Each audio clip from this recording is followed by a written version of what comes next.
Hello pong muli sa inyong lahat. Ngayon po ay may pupuntahan muna kami ni Mrs. sapagkat sa araw na ito ay amin pong ika-14 na anibersaryo ng aming kasal. Sa totoo lamang po, si Mrs. ay 3 araw na pong may sakit at pinilit ko lang po siya na lumabas kami ngayon. At ngayon po ay on the way po kami para po sumimba. At ito pong pupuntahan namin ay 45 minutes drive po simula sa amin. After po ng ilang sandali ay heto, narating na po namin ang kanilang parkingan. At ngayon po ay naglalakad na po kami papunta na po doon sa simbahan. Ito po yung tinatawag nilang Lourdes Grotto. Ito po ay replika ng Lourdes Grotto sa France, kung saan nagpakita po si Mama Mary kay Bernadette.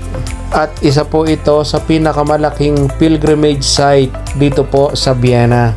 Heto po, at makikita na po ninyo kung ano po ang itsura nito.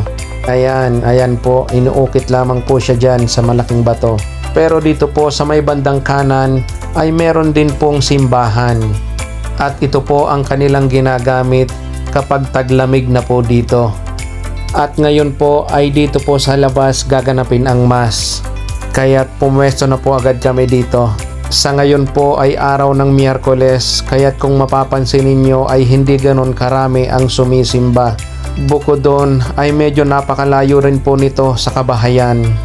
After po ng Mass ay nagkaroon din po ng adoration. At napakaswerte po namin sapagkat nakapagpa-bless din po kami kay Father. After po ng adoration ay heto, magsisindi muna po kami ng kandila upang makapagpasalamat na rin sa patuloy na mga biyayang ipinagkakaloob po sa amin. At syempre, nagdasal na rin po na sana'y patuloy pong gabayan ng mahal na Panginoon ang relasyon naming mag-asawa.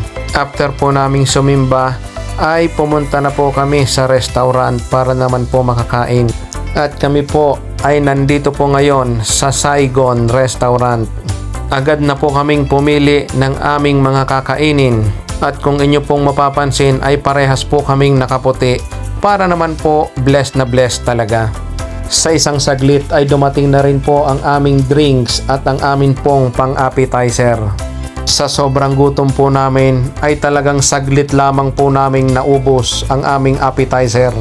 At sa isang saglit po ay dumating na rin po ang aming main course. Ang in-order ko po ay pang-ulam, kanin at saka po kangkong. At ang kay Mrs. naman po ay mami kung dyan sa atin sa Pilipinas. Saglit lang po naming inubos ang mga pagkain na yan. Dahil bukod po sa gutom kami ay kailangan pa po naming sunduin si Roy Ben sa school. Kaya't hanggang dito na lamang po ang short date namin ni Mrs. Maraming salamat po and God bless sa ating lahat.